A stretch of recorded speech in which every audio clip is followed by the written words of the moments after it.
At dahil nga summer na, sobrang init nga ngayon. Kaya naman may naisip akong gawin para man lang maibsan ng init sa katawan namin. Kasi naalala ko na meron nga pala kaming melon na binili noong nakaraang araw.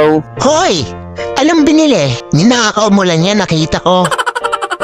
Kaya naman lumabas na kami para gawin itong melon juice. At paglabas nga namin, nakita namin si Sky na dumedede kay Luna. Hi!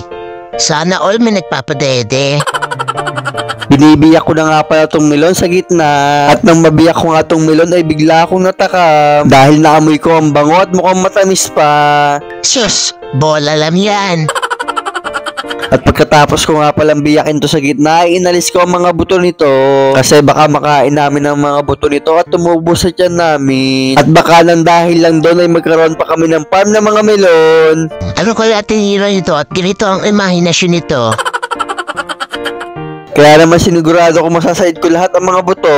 Kumuha na nga rin pala ako ng 2 lata ng condensed milk. Parang ang dami naman yata niyan. Bakit ba, Trickster, lagi ka naka-epal? Kung gusto mo, ikaw na ang gumawa.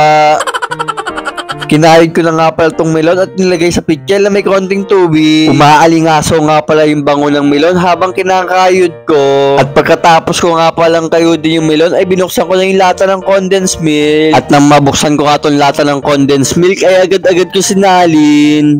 Wow, baka naman. Lagi kang nakakontra sa akin, Trickster, kaya wag kang umasa na bibigyan kita. Ang damot mo talaga. Naghati-hati na rin pala ako ng yelo para malagyan ko ito.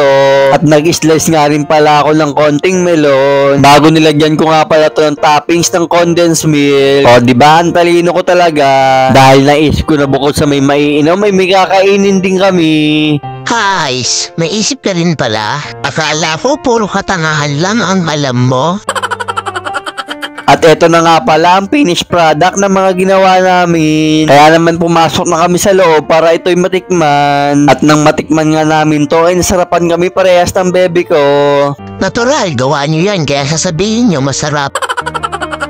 At nang dahil dito sa ginawa namin ay kahit papano napawi yung init sa katawan namin. At pagkatapos nga namin tikman yung sliced melon ay tinikman ko na rin yung melon juice. Grabe, sobrang sarap nga rin pala yung melon juice kasi sobrang tamis niya.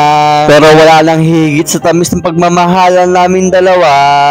Oo, pakain ko sa langgam eh. Hanggang dito na nga lang pala, magpapaalam na kami. Bye-bye!